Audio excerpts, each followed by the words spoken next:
Hello guys, welcome to Abee's box. ഈ video നിങ്ങൾ കണ്ട ഗൈസ്, കാക്കനാട് ഉരുള എന്നൊരു ഹോട്ടലിൽ നിന്ന് രണ്ടുപേര് ഭക്ഷണം കഴിച്ചപ്പോൾ ഉണ്ടായതാണ് ആ ചിക്കൻ്റെ അകത്ത് പുഴു ഇറങ്ങി വരുന്നത്. അവരുടെ അത് കാണുമ്പോൾ അവരുടെ അവസ്ഥ എന്തായിരിക്കും നമുക്കൊന്നും എല്ലാവർക്കും ചിന്തിക്കാതെ ഉള്ളൂ. നമ്മളാണ് ഇതുപോലെ ഒരു ഭക്ഷണം മേടിക്കുവാണ്, ചിക്കനോ എന്തെങ്കിലും കറിയോ എന്തൊക്കെയാണ് മേടിക്കുകയെന്ന് വെച്ചോ, നമ്മുടെ ഭക്ഷണത്തിന് ഇതുപോലെ പുഴുവോ എന്തെങ്കിലും ഇറങ്ങാൻ നമുക്ക് ഇഷ്ടപ്പെടുമോ? ആ ഹോട്ടലിനെ ഒരിക്കലും അറിഞ്ഞുകൊണ്ട് ചെയ്യുമെന്ന് ഞാൻ പറയുന്നില്ല. പക്ഷേ നമ്മുടെ ഭക്ഷണ സാധനമാണ്, നമ്മൾ കാശ് കൊടുത്ത് കഴിക്കണോ അങ്ങനെയല്ല. നമ്മള് നമ്മുടെ വിശപ്പിന് കഴിക്കാൻ വരുമ്പോൾ ഇത് കാണുന്ന ഒരു അവസ്ഥയുണ്ട്.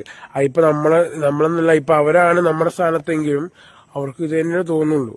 അപ്പൊ അതൊന്ന് കുറച്ചും കൂടെ ശ്രദ്ധിക്കുക. എല്ലാ ഹോട്ടലിലും, മിക്ക ഹോട്ടലിലും, അധികം ഹോട്ടലുകളിലും ഇതുപോലെ സംഭവിക്കുന്നുണ്ട്. ചിലവരെ മനഃപൂർവ്വം അത് ചില ഹോട്ടലുകാർ, മാത്രം അല്ലാത്ത ഇതുകൂടെ എന്താണ്, ചില ഹോട്ടലുകാർ മാത്രമാണ് മനഃപൂർവ്വം ഇങ്ങനെ അറിയാണ്ട് വന്നത്. അല്ലാത്ത ആൾക്കാർ ചിലപ്പോൾ കണ്ടു കാണില്ല. അപ്പൊ എല്ലാവരും ശ്രദ്ധിക്കുക. നമ്മൾ കഴിക്കേണ്ട ഭക്ഷണമാണ് എന്നുള്ള ഭക്ഷണം കുറയ്ക്കുക. അതാണ് കുറച്ചും കൂടി നല്ലത്. പിന്നെ എന്തായാലും കഴിക്കുവാണെങ്കിൽ എല്ലാവരും ശ്രദ്ധിച്ച് വേണം കഴിക്കാൻ.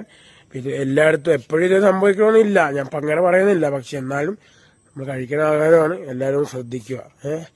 അപ്പൊ ഓപ്പി ഗൈസ്, നിങ്ങൾക്ക് എല്ലാവർക്കും ഈ വീഡിയോ ഇഷ്ടപ്പെട്ടാൽ ഇതെല്ലാവർക്കും ഷെയർ ചെയ്യുക, സപ്പോർട്ട് ചെയ്യുക. അപ്പോൾ ഇതുപോലത്തെ വെറൈറ്റി വീഡിയോസ് ആയിട്ട് വീണ്ടും വരാം. ബൈ.